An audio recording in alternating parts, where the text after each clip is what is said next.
we are aware that Paramchaitanya does everything,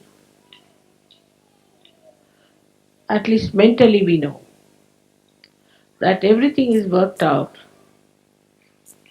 by the grace of Paramchaitanya, which is the power of the Adi Shakti. But still, it is not so much in our heart.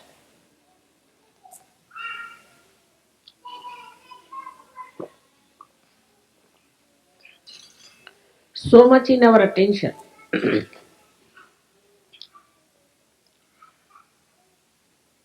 We can consider Param Chaitanya like a ocean, like an ocean which contains everything within itself. Everything, all the working, everything is within its own limits. So it cannot be compared with anyone. You cannot compare it. Now if you see the sun, then from the sun the rays have to come out to work it.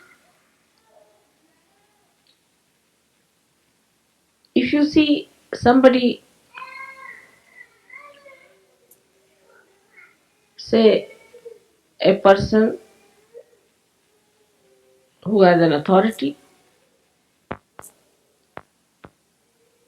he has to assert that power outside. So within himself, he doesn't work it out.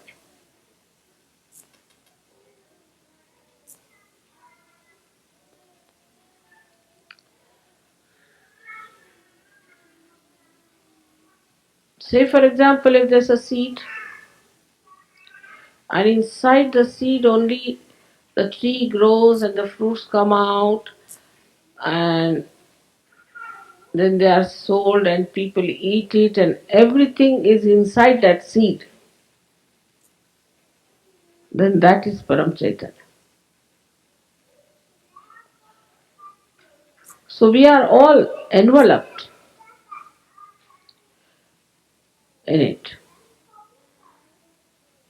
And only the waves that we see, and we are on the waves, so we see it as dislocated, separated.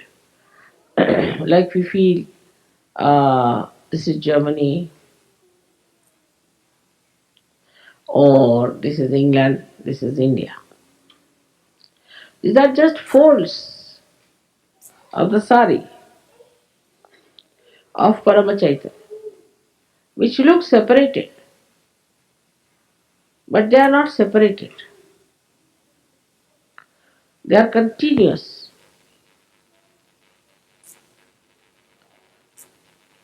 So the connection is absolutely complete. If I pull a thread from here, the thread will throughout be pulled. In the same manner, this Paramachaitanya is working within itself, and there is nothing without. So when you are Sahajogis,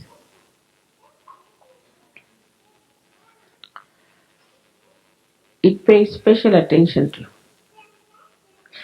Or I should say, it becomes absolutely one with you. Whatever you desire, whatever you want, also will be coming from the same Paramachaitanya, if you are one with it. Like in a, say, turbulent ocean, some drops of water may fly into the air and start thinking that we are above.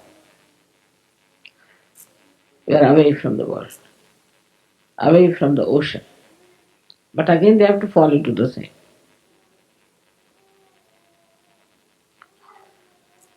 So, this formless energy, which has all the intelligence, all the coordination, all the organizations, all the computers,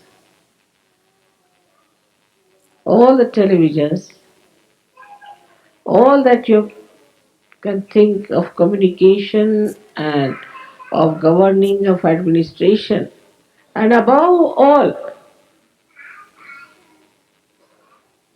it is the love. It is the love of God and love of your mother.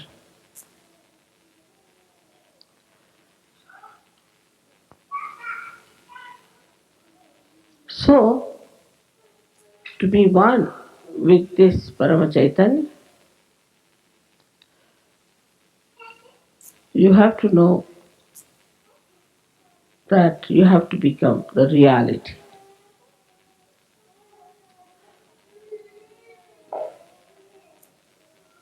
For example, if you take a photograph of mine sitting here, maybe my photograph might give you living vibrations, alright, though it's a photograph.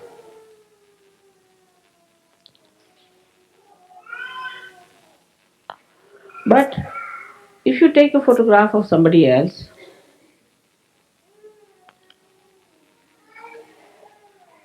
it will not work out Sahaja Yoga. The reason is that somebody else has not become the reality. It's like any other painting if you see. Supposing we see a painting where it is raining. This rain does not nourish the flowers. It does not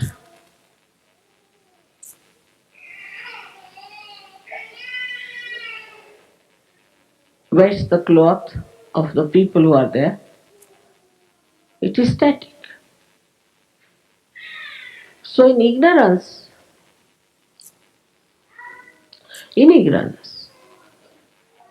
we just have the picture which is static about reality. And that is the reason why we think we can work it out. Ourselves, everything. Now if somebody says that I see this picture, alright, and I'll make the rain as a real thing. You cannot. Try anything. Put whatever color you like. It will appear with effort, but it will not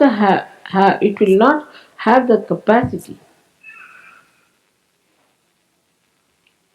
nor the nature of reality. So human beings always deal with unreal things, thinking they are doing something great. We can get flowers which are real, of course, we can feel them. We can create plastic flowers, we can create paintings exactly the same as they are, but we can't produce one flower on our own.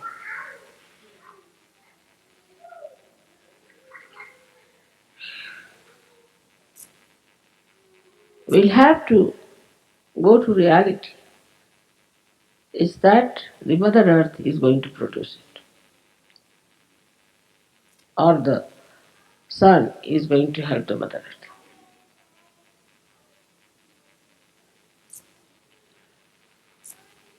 So all of you Sajogis have to know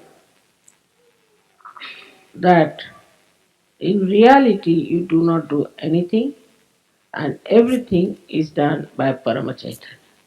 This is the difference between a non-Sahaja and a Sahaja. A non-Sahaja does not know, and even if he knows, this is not the truth in his heart. It's not a part and parcel of his being. But a Sahaja knows that reality is Paramachaitanya and it is reality that works out everything. And then this reality is the divine law.